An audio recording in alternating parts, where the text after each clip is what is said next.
கர்த்தர் நல்லவர். ஆமென். இந்த நாளிலும் தேவனுடைய வார்த்தையை நம்ம தியானித்து பார்ப்போம். 1 பேதுரு 5வது அதிகாரம்.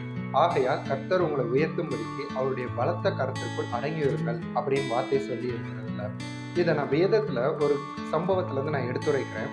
யோசேப்பு சம்பவம் எல்லாருக்கும் தெரியும். யோசேப்பு தன்னுடைய சகோதரர்களால் புறக்கணிக்கப்பட்டு வெறுக்கப்பட்டு குழியில தள்ளப்படுறாரு. அப்படி தள்ளப்படுற நேரத்துல அவரால் தன்னுடைய சகோதரர்களை கிட்டத்தட்டவாது ஒரு போட்டி கொடுக்க முடியும்ல. என்னை உள்ள தள்ளி போடுறாங்க வேண்டாம் அப்படின்னு ஏதாவது தடுக்க முடியல. ஆனா வேதத்துல அந்த மாதிரி அவர் தடுத்ததா எதுவும் சொல்லப்படலை.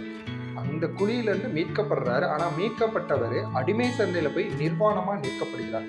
அங்கிருந்து ஒரு விடுதலை கிடைக்குது. ஆனா அங்கேயும் ஒரு பிரச்சனை. அங்கிருந்து ஜெயிலுக்கு கொண்டு போகப்படுறாரு. இப்படி அவருடைய வாழ்க்கையில அடுத்தடுத்து பிரச்சனைகளாக தான் பார்த்து கொண்டு இருக்கிறாருங்க. சரி, முடிவு என்னதான் அப்படின்னு பார்த்தா, அடிமை சந்தையில நிர்வாணமா விற்கப்பட்ட அந்த யோசேப்பை தேவன் அவர் எந்த தேசத்துல அடிமையா போனாரோ அந்த தேசத்திற்கே அதிபதி அப்படிங்கிற ரேஞ்சில் உயர்த்தினார். பார்த்தீங்களா, இதுதாங்க இந்த சம்பவத்திற்கு பெரிய ஹைலைட்டு. தேவன் நிச்சயமாகவே என்னை உயர்த்துவார், என்னை விடுவிப்பார் அப்படின்னு யோசேப்பு விசுவாசித்திருப்பார். ஏன்னா தேவனை அறிந்தவர் தான் யோசேப்பு. அப்படிங்கும் பொழுது இந்த காரியங்கள் குறித்துலாம் அவர் கண்டிப்பாக கவலைப்பட்டிருக்கவே மாட்டார். நம்ம 1 பேதுருவிலேயே அடுத்த வசனம் பார்த்தீங்கன்னா, அவர் உங்களை விசாரிக்கிறபடியால் உங்கள் கவலைகளை எல்லாம் அவர் மேல் வைத்து விடுங்கள் அப்படின்னு சொல்லியிருக்காங்க.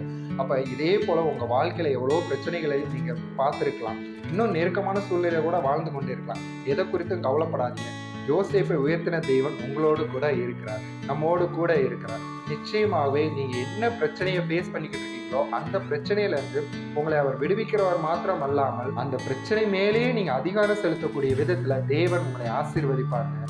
விசுவாசத்தோட இருங்க. உங்களை ஒருபோதும் அவர் கைவிட மாட்டார். அவளை உங்களை விசாரிக்கிறவராய் இருக்கிறார். எதற்கும் நீங்க கவலைப்படாதீங்க. நீங்க வெட்கப்பட்டு போக மாட்டீங்க. நிச்சயமாகவே உங்களை தேவன் ஆசீர்வதிக்கவே ஆசீர்வதித்து உங்களை உயர்ந்த ஸ்தானத்தில் நிறுத்துவார்.